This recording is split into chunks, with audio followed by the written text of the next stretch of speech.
Bien, pues muchas gracias. Y ahora comenzamos una clase normal, no hay ningún... Entonces, todos los alumnos de hebreo, bueno, en esta facultad es costumbre rezar antes de la primera clase y después de la última, también en hebreo lo hacemos. Entonces, si os parece, vamos a hacer como en las clases de hebreo. Vamos a rezar en hebreo el Padre Nuestro. Entonces, yo comienzo y vosotros vais repitiendo.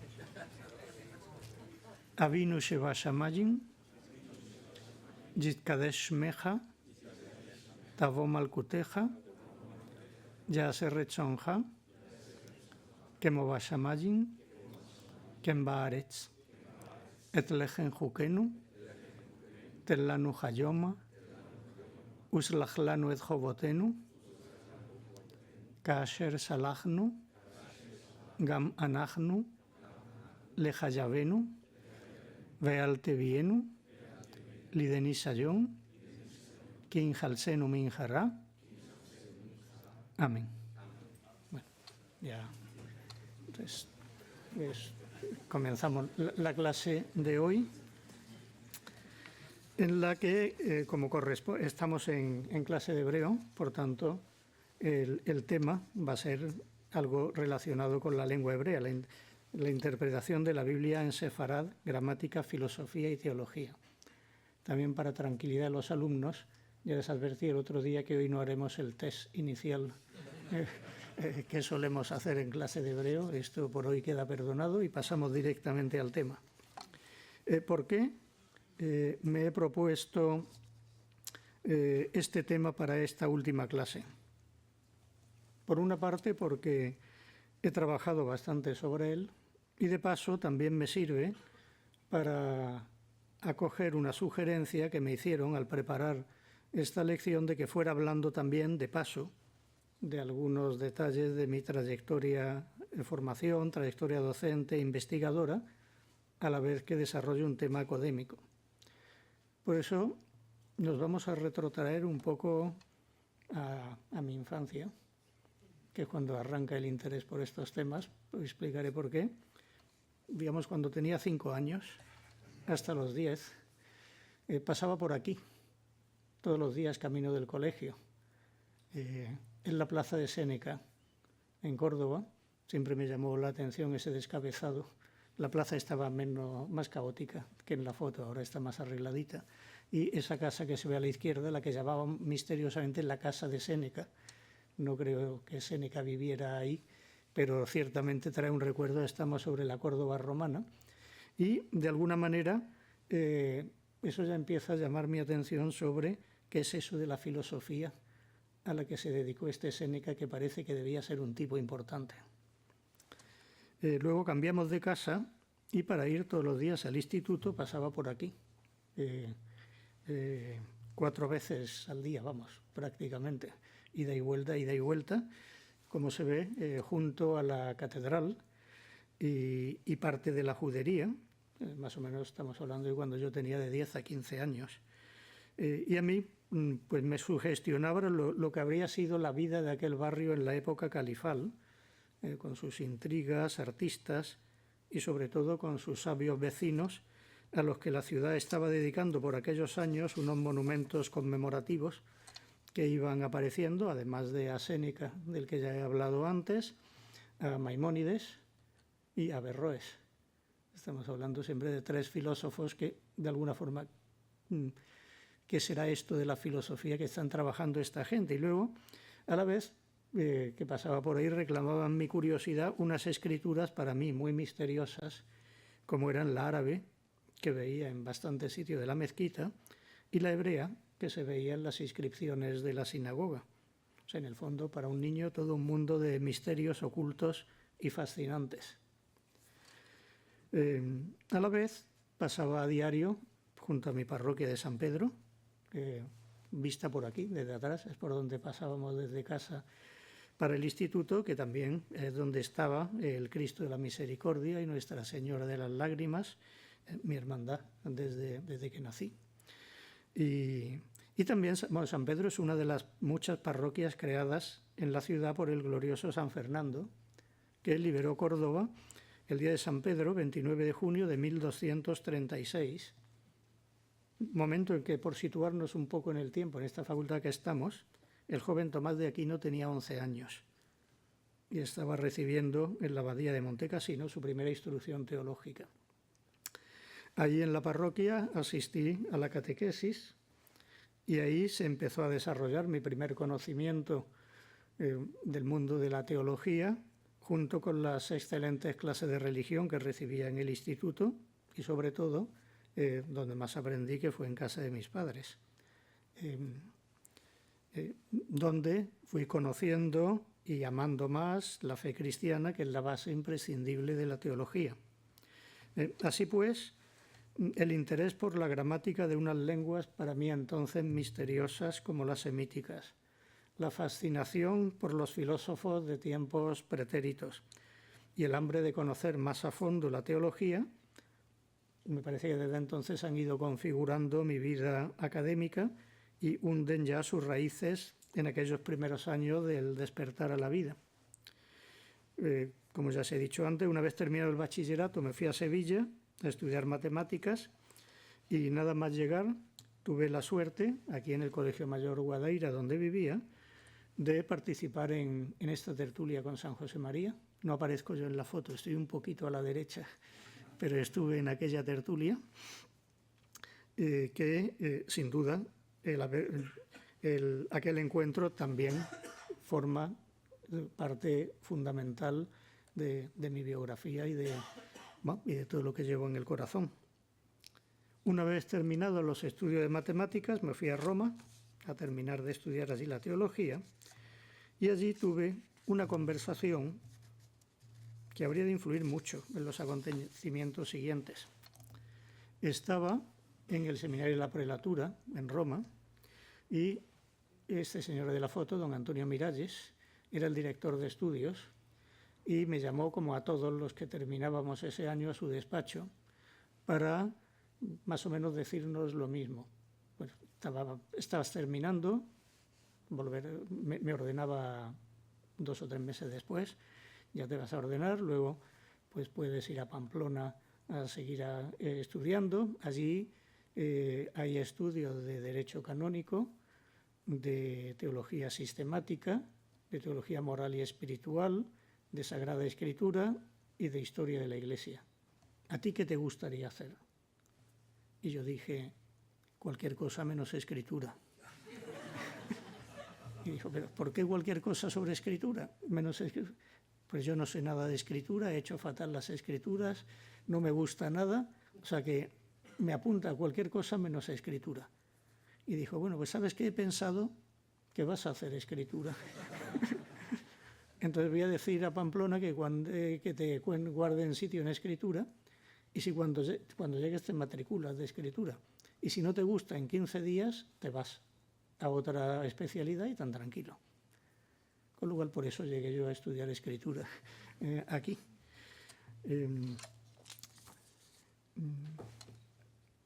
Luego, efectivamente,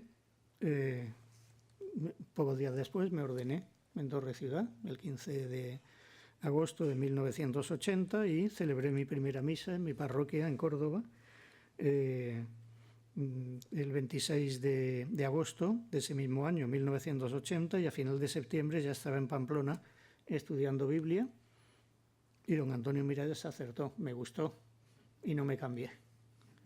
Seguí ahí. Hice la tesis. Bueno, entonces aquí entra en escena otro gran protagonista que es don José María Castiaro, una vez que llegó a Pamplona, que aceptó dirigirme la tesis doctoral y cuando la terminé, muy rápido, tardé 5 meses en hacerla, me propuso incorporarme al equipo de la Biblia. Entonces empecé a trabajar y al cabo de un año me vuelve a llamar don José María y le dice muy amablemente que estás haciendo un buen trabajo en Biblia, pero en fin, yo creo que claramente había quedado patente mi inutilidad para ese trabajo porque me dijo que está muy bien, pero en fin, tú vienes del mundo de las matemáticas y griego no es lo tuyo y hebreo menos. Y nosotros necesitamos gente que se maneje en hebreo y griego, o sea que si no te importa, ¿por qué no empiezas filología? bíblica trilingüe y te dedicas a estudiar hebreo y griego, que es lo que vamos a necesitar.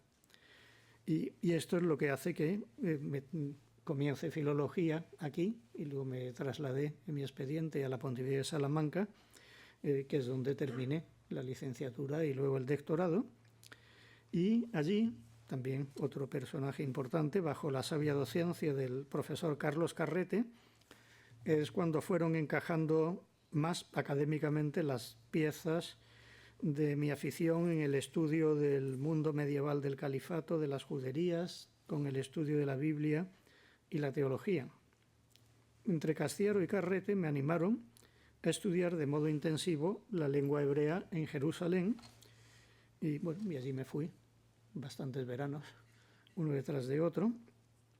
Y también esas sucesivas estancias en la Universidad Hebrea de Jerusalén me abrieron panoramas, para mí hasta entonces insospechados, del mundo bíblico y también de la cultura judía. Entonces, bajo su dirección pude terminar mi tesis doctoral sobre los cantos del siervo en la exégesis hispano-hebrea y luego por mi cuenta publicar también varios artículos sobre exégesis judía medieval.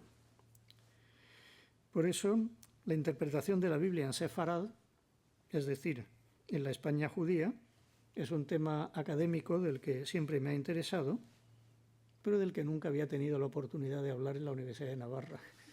He hablado en otras, pero aquí nunca he dicho ni una línea, me parece, que yo recuerde, sobre exégesis bíblica judía medieval.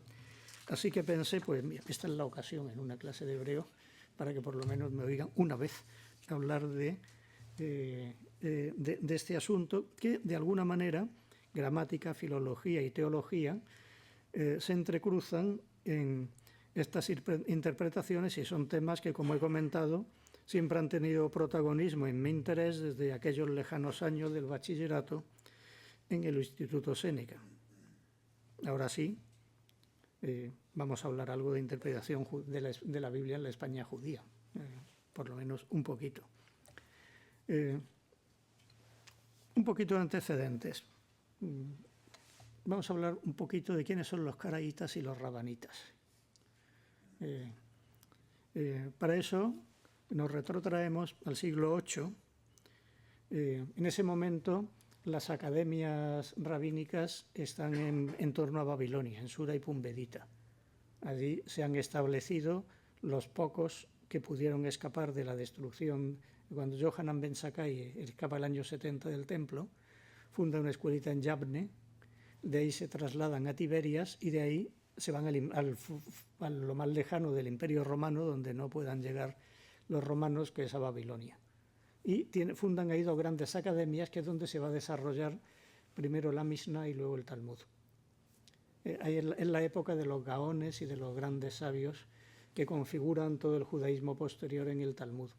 Entonces, ahí surge un personaje, Anán ben David, que organizó un escándalo monumental, pero que luego habría de tener bastante importancia, cuando negó el carácter divino de las doctrinas talmúdicas.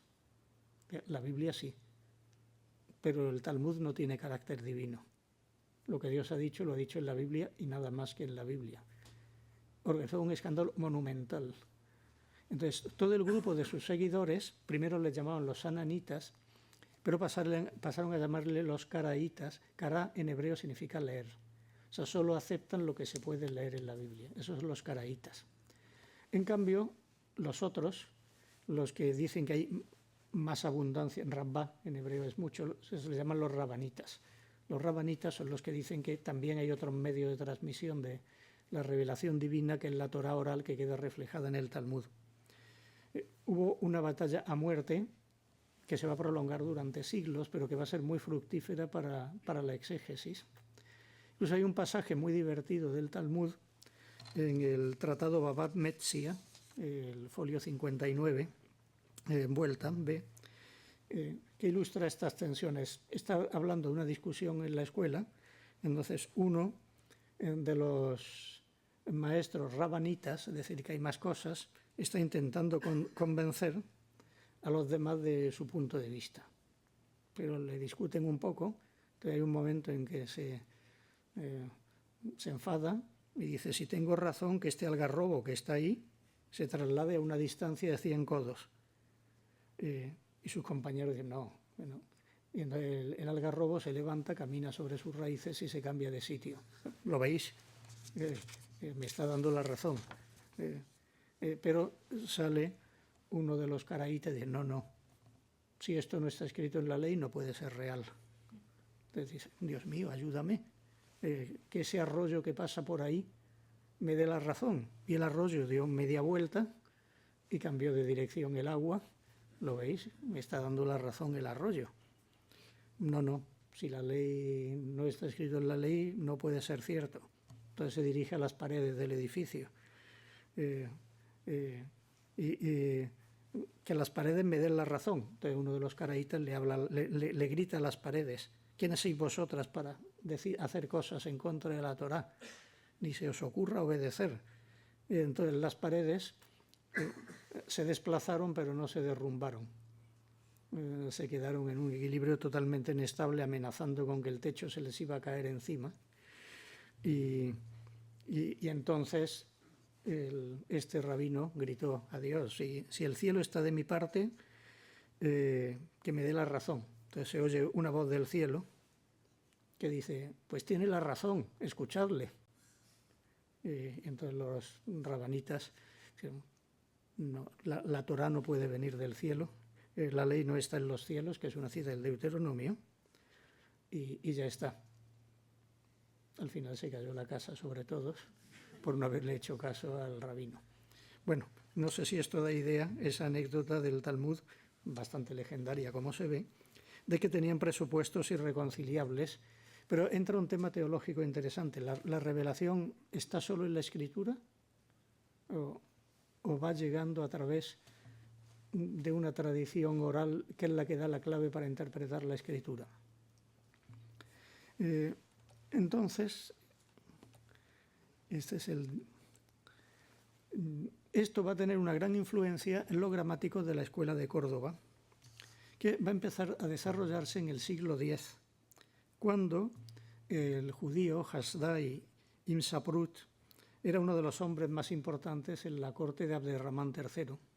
Era uno de los grandes organizadores financieros, organizativos de la corte, y debía estar bastante bien financiado, y se trae para que le ayuden a él a algunos sabios judíos. El primero, que estamos en el siglo X, el primero que llega es Menachem Ben Saruk, que va a ser el secretario particular de Hasdai Ibn Saprut, y luego llegará otras figuras importantes como Moshe Ben Hanok y sobre todo Dunash Ben Labrat.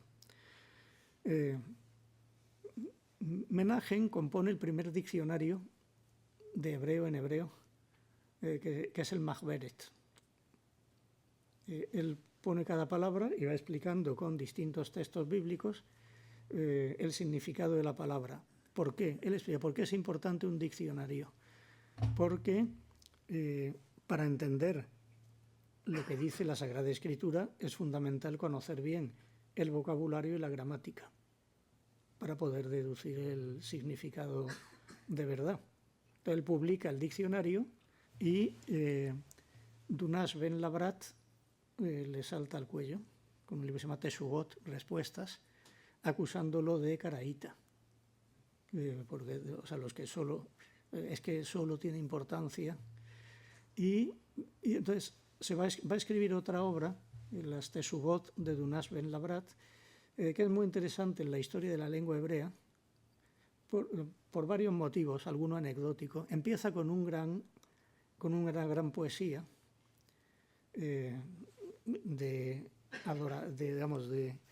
poniendo a Abderramán III por las nubes y hablando de hasta qué punto es grandioso.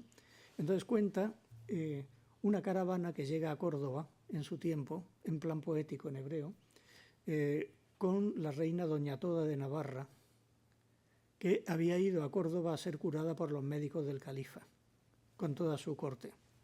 Entonces, como curiosidad, al describir la corte de Doña Toda de Navarra, parece un obispo y algunos sacerdotes. Entonces, la primera vez que aparece en hebreo la palabra obispo y la palabra sacerdotes. Hegemón, que la toma del griego, es la que usa para obispo, y para sacerdote utiliza comer, que es lo que... con esta palabra, cuando estaba yo estudiando en Jerusalén, tuve un pequeño incidente, porque estaba estudiando vocabulario, y un día, ¿cómo se rellena una ficha? Pues cada nombre, apellido, dirección, entonces, profesión, entonces, pues médico, íbamos viendo distintas profesiones, y yo puse profesión Cohen, que es como en el Antiguo Testamento son los sacerdotes. Entonces, al corregir, la profesora me dijo, no, Cohen no, tú eres Ataben Leví, tú eres de la tribu de Leví. No, entonces no eres Cohen. El Cohen tiene que ser de la tribu de Leví, tú eres Comer, que es como se dice en hebreo sacerdote cristiano. Ah, bien, Comer. Entonces, al llegar a casa, pues dijo, qué raro, ¿de dónde habrán sacado esta palabra? Voy a ver si sale en la Biblia. Entonces miré en la Biblia aparece 6 veces y significa siempre lo mismo, sacerdote de Baal, idólatra. Entonces al día siguiente, repasando los ejercicios, profesión, dije, Cohen. No, comer. No, yo no soy comer, yo soy Cohen. Entonces tuvimos un pequeño incidente con el Cohen y comer, bueno, que luego no me alargaré. Pero, por ejemplo, como curiosidad, cuando se tradujeron las estampas para la devoción de San José María al hebreo, estuvieron bloqueadas muchos años sobre si poner Cohen o comer, porque ningún hebreo actual conoce la connotación negativa de comer. En cambio, le rechaza mucho el Cohen. Culpable de Unas Ben Labrat, uno de los gramáticos de la Escuela de Córdoba, que es el que crea esto. Bueno, en torno a ellos, no me iré alargando mucho, en el siglo XI hay entonces, Menachem lanza por primera vez lo que en hebreo se llama el Peshat, que es la exégesis literal de los textos. Es el que leamos lo que dice gramaticalmente el texto, este es el significado.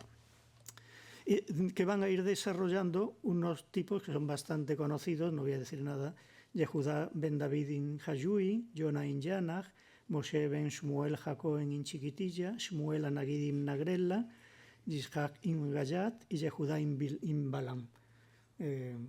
Todos empiezan a ser los primeros intentos de exégesis pesat, que al final el gran mago del pesat va a ser en el siglo XII Abraham ben Meir ibn Ezra, nacido en Tudela de Navarra en el año 1089 y que tuvo una vida azarosa. También muy interesante, es un señor que cuando nace, Tudela pertenece a la taifa de Zaragoza.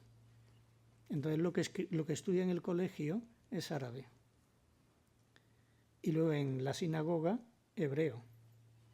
Pero cuando tiene 8 o 10 años, el reino de Navarra conquista Tudela. Y cambian los maestros y pasa a tener clases en latín y a hablarse en el castellano más o menos, o el latín tardío de la época, con lo cual es de los pocos personajes que con 14 años en esa época es totalmente trilingüe, árabe, latín, hebreo. Y se da cuenta de que no existe ninguna gramática de la lengua hebrea en hebreo. Y es el primero que compone el Sefer Zahot. La primera gramática de hebreo escrita en hebreo es de Abraham ibn Ezra. Y uniéndose, digamos, a las tesis de Menachem, va a ser el gran impulsor del Peshat, de la exégesis literal. Y tiene un comentario al Pentateuco muy conocido, en el que termina de un modo un poco misterioso. Te acabo de comentar el Pentateuco, pero no conocerás su sentido si no conoces el secreto de los 12. Entonces los cananeos estaban en el país, su cama era una cama de hierro. Y acaba, se ha vuelto loco. Nadie supo qué quería decir, pensaba todo el mundo que era una originalidad, hasta que Baruch Spinoza, en sus Tractatus Theologicus Politicus, explica que es lo que dice que es el sabio más grande que ha habido y que nadie ha sabido entender a Ibn Ezra. Y él dice que realmente el secreto de los 12, porque en la Biblia se dice que Josué escribió la Torá en 12 tablas de piedra. Pero la Torá, si es el Pentateuco, en la Biblia de Jerusalén son 250 páginas en letra biblia. no caben 12 tablas de piedra. Por tanto, si la Torá cabía en 12 tablas de piedra, no es el Pentateuco. Es algo mucho más corto. O, por ejemplo, su cama era una cama de hierro, se dice en el libro de los números de Og, rey de Basán, pero es que en la época de Moisés no se conocía el hierro, están en el bronce todavía. Es decir, destapa unos anacronismos que impiden que Moisés pueda ser el autor del Pentateuco, o de su inmensa mayoría, al menos en su redacción actual.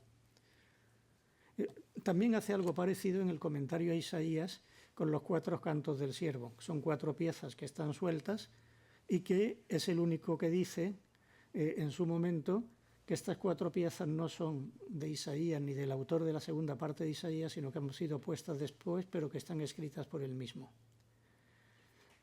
Esta tesis está atribuida por todo el mundo a Dunn, un exegeta alemán de 1890, y uno de los descubrimientos de mi tesis fue demostrar que ya lo había dicho Ibn Ezra 8 siglos antes. O sea, es un tipo que se adelantó bastante.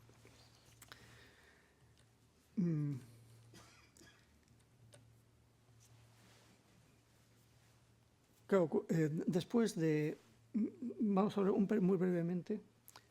Se va a producir un fenómeno en paralelo, que es que va a haber un personaje, Shlomo Ingabirol de Málaga, de la misma generación que Ibn Ezra, pero que es filósofo, es poeta, y se le va a ocurrir ir... tiene una obra que se llama Fons Vitae, bueno, su traducción que circuló, que llegó a conocer Tomás de Aquino, es Fons Vitae, la traducción al latín.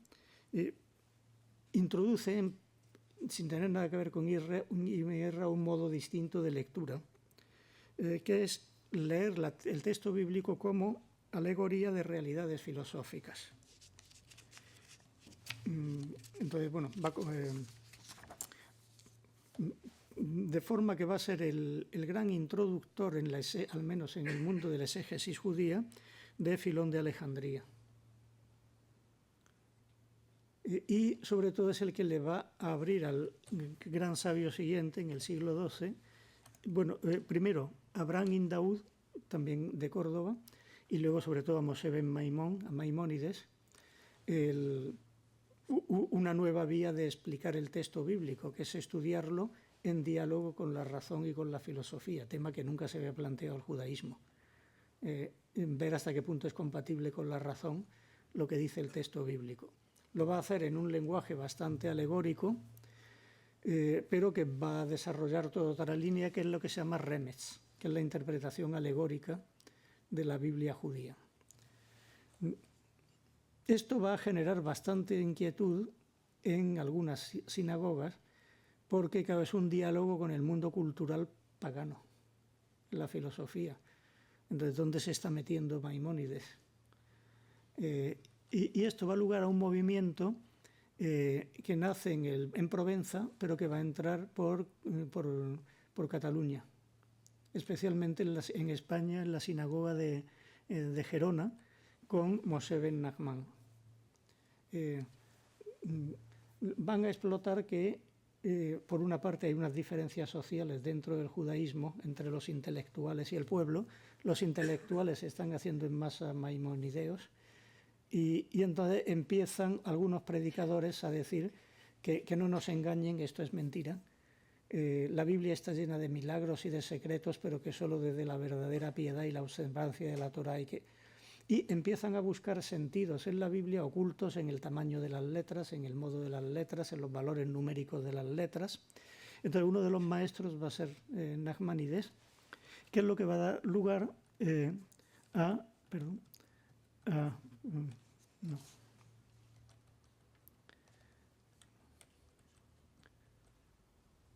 Moshe ben Shem-Tov de León, que es que escribe el libro del Zohar, que es la enciclopedia de la Cábala. Toda la exégesis cabalística se va a desarrollar en este ambiente antirracionalista de los sucesores de Maimónides. Por otra parte, también en esa época se van a encontrar que es el gran problema de la incultura de las masas judías. Pero también van avanzando los siglos, ya estamos en el siglo XIII, empieza a haber predicadores cristianos que van por los pueblos, ya son los franciscanos, los dominicos, con gran efecto positivo, y los judíos van a copiar los modelos de los predicadores cristianos. Y se va a introducir un nuevo sistema que son los derashot. El derash es un sistema antiguo, pero los derashot son los sermones. Sobre todo Bagia Ben Aser en el siglo XIII y Nisim Ben Reuben Girondi en el XIV van a dedicarse a la formación del pueblo sencillo a base de sermones, copiando las ideas de los predicadores.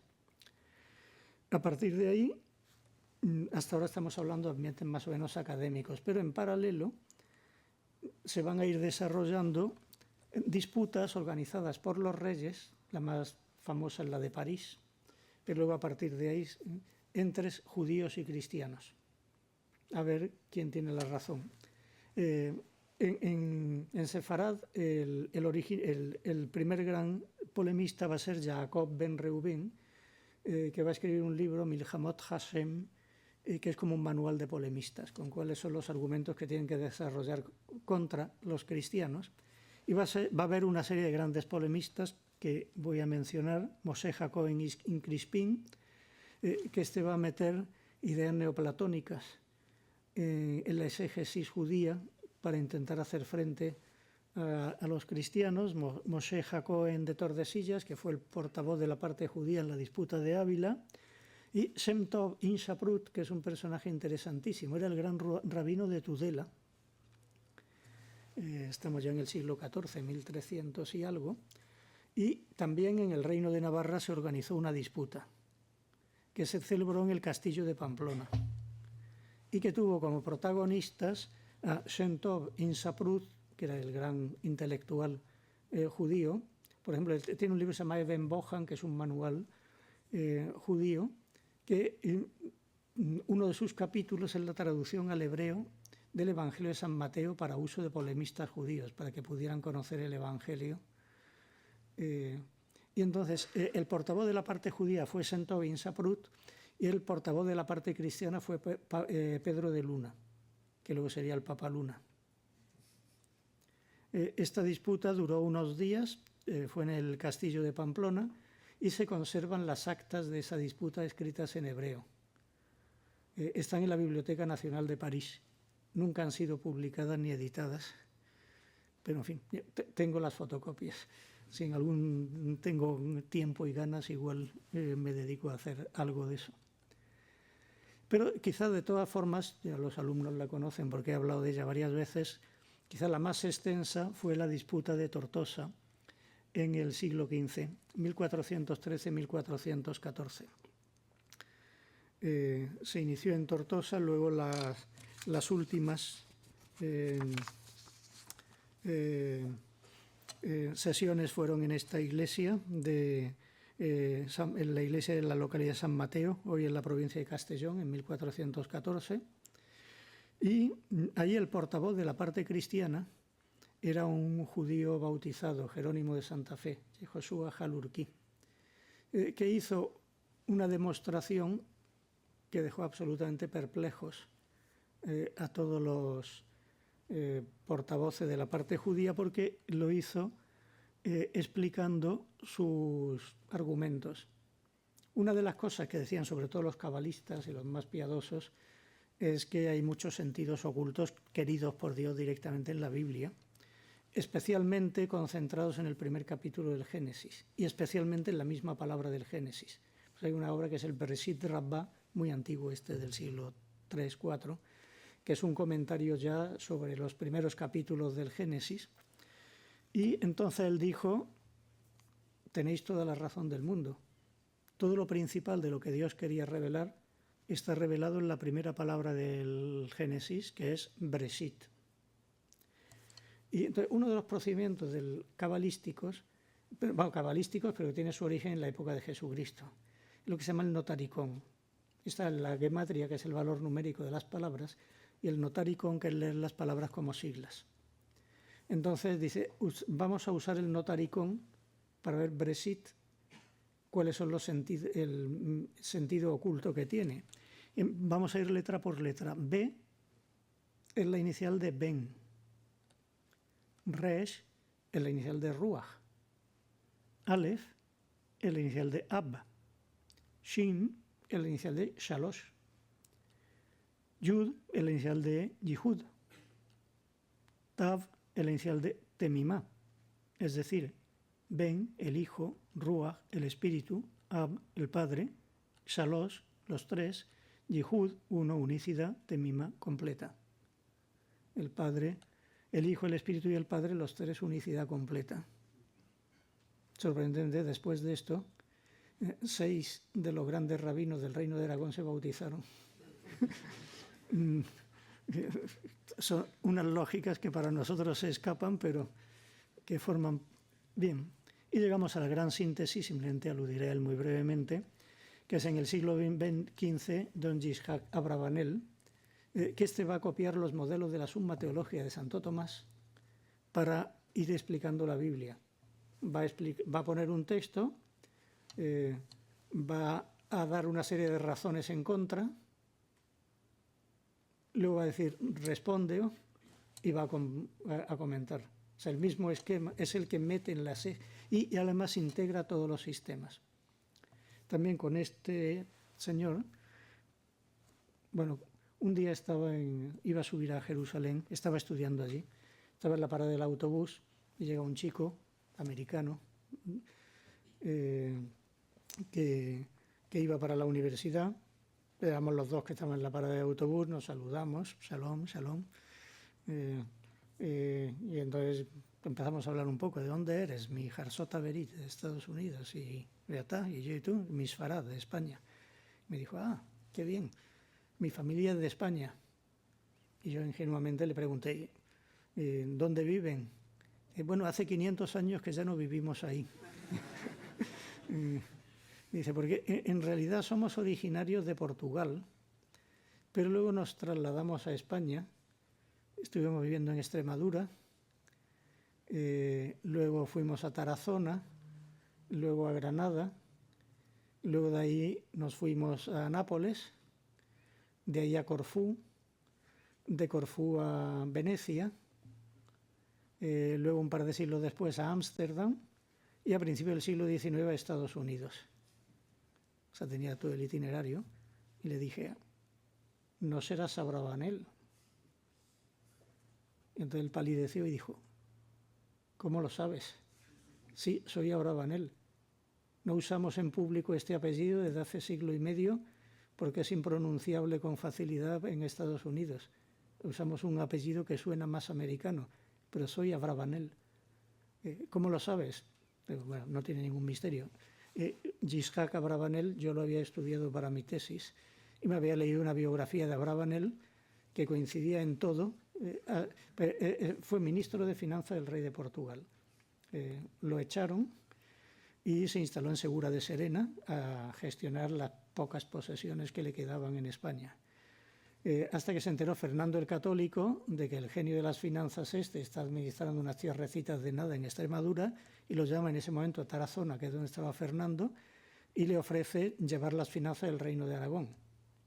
Empieza a llevarlas, luego también llevó las del Arzobispado de Toledo y del Ducado del Infantado, con lo cual eran no pocos lo que administraba, y es el organizador económico de la campaña de Granada. Era hombre de confianza de Fernando.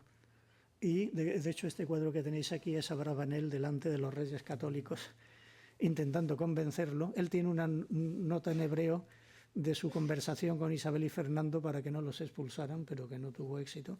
De ahí se fue a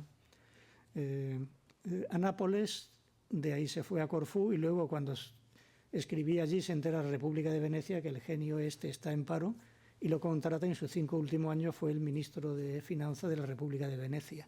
O sea, un auténtico fenómeno.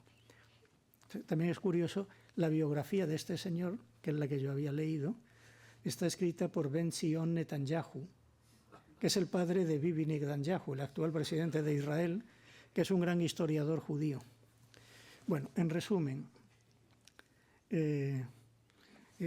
En este rápido repaso que hemos ido viendo, hemos estado hablando de cómo se han ido desarrollando los 4 líneas que a partir de entonces van a configurar toda la exégesis hebrea, el Peshat, que es la inicial de P, Resh, Remes, que sería las alusiones, la de los filósofos, Derash, que es la de los sermones, y Sod, la de los místicos, digamos, los cabalistas, que juntan la palabra en hebreo pardes. Es una palabra que está en la Biblia, viene del persa, y en la que significa paraíso. En realidad es un jardín de cítricos, de naranjos y limoneros. Por eso, dentro de la exégesis judía, la exégesis judía se interpreta como el paraíso de la interpretación de la Biblia, porque sus letras forman el modo. Pero, a la vez, estas mismas letras, Samek, de Sod, la de los cabalistas, P de Pesat, la de la exégesis literal, Resh de Remes, la de los filósofos, y Dalet de Derash, la de los forman la palabra Sefarad. Pues Sefarad fue el paraíso de la interpretación de la Biblia.